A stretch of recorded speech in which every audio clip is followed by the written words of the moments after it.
Good evening and welcome to Diplomatic Watch on NTV. In recent weeks, South Africa has once again found itself at the center of a storm over alleged xenophobic attacks targeting African migrants. Viral videos showing crowds harassing foreigners, demanding documents and issuing threats have sparked outrage across the continent.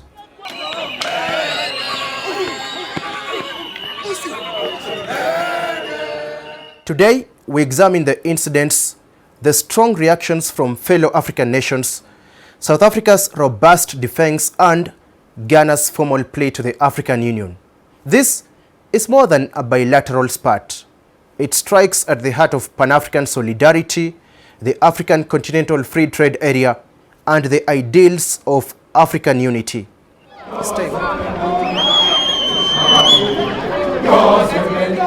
The latest wave of tension erupted in late April 2026, fueled by protests against illegal immigration in areas like Johannesburg and KwaZulu-Natal. Videos circulated widely online showing vigilante-style groups confronting individuals they suspected of being undocumented migrants. In one widely shared clip, a Ghanaian national was allegedly harassed, told "We don't want you here," and questioned about his papers. As the South African people, we are tired of illegal immigrants who have flocked our country in numbers in the millions. Our issue is that a lot of illegal people are coming into this country. They don't have fingerprints. We have no way of knowing who's in the country if crime is committed, but also taking away jobs that we desperately need for the young people of South Africa. Reports indicate property damage, threats, and according to some accounts from Nigeria and others, loss of life. Several African countries acted swiftly. Nigeria announced the repatriation of at least 130 citizens after the reported deaths of 2 Nigerians. Kenya, Malawi, Lesotho, and Zimbabwe issued safety advisories urging their nationals in South Africa to remain indoors and exercise caution. Mozambique's President Daniel Chapo engaged directly with South African President Cyril Ramaphosa, calling for calm. So help me God. Ghana has taken one of the strongest diplomatic stands. The country's foreign minister Samuel Okuzeto Ablakwa formally wrote to the African Union Commission. He requested that xenophobic attacks in the Republic of South Africa against African nationals be placed on the agenda of the upcoming AU Media Coordination meeting in El Alamein in Egypt that will take place between 24th and 27th June 2026. Ghana described the situation as posing a serious risk to the safety and well-being of African nationals in South Africa. The letter highlighted violations of the African Charter on Human and People's Rights and threats to African solidarity, brotherhood, and the free movement goals under the African Continental Free Trade Area.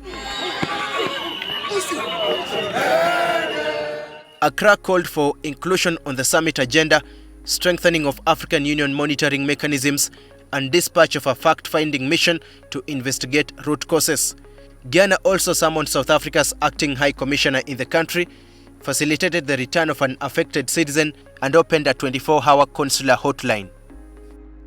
Ghana's foreign minister described the acts as deeply regrettable, especially at a time when Africa is scoring victories at the global stage at the United Nations.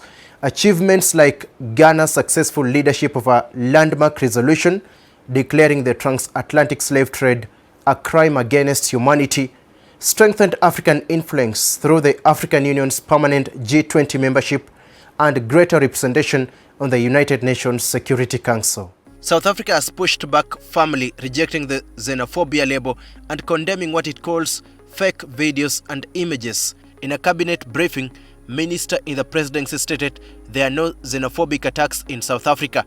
She described some circulating footage as fabricated and intended to undermine the country's international reputation and its Better Africa agenda. President Ramaphosa's office emphasized that South Africa is a welcoming country. Officials have characterized many incidents as general crime or isolated protests against illegal immigration rather than targeted xenophobic violence. Pretoria insists authorities are investigating genuine cases and will enforce the law. Around 4. On Ghana's African Union plea, South Africa's response has been pointed. The Department of International Relations and Cooperation and Minister Ronald Lamola described the escalation as regrettable. They say South Africa has nothing to hide and is ready to defend its position at the AU. This diplomatic flare-up reveals deep fault lines. For critics, it underscores South Africa's recurring failure to protect fellow Africans, despite its anti-apartheid history and leadership role on the continent. Supporters of Pretoria argue that illegal immigration, competition for jobs and services, and criminal elements complicate the picture, turning socio-economic frustrations into anti-foreigner sentiment. The African Union now faces a test. Can it mediate effectively between member states while upholding human rights and unity? As the June AU summit approaches, all eyes will be on whether African leaders can turn this crisis into an opportunity for honest dialogue on migration, integration, and shared prosperity. We will continue monitoring these developments. I'm Daniel Kibet.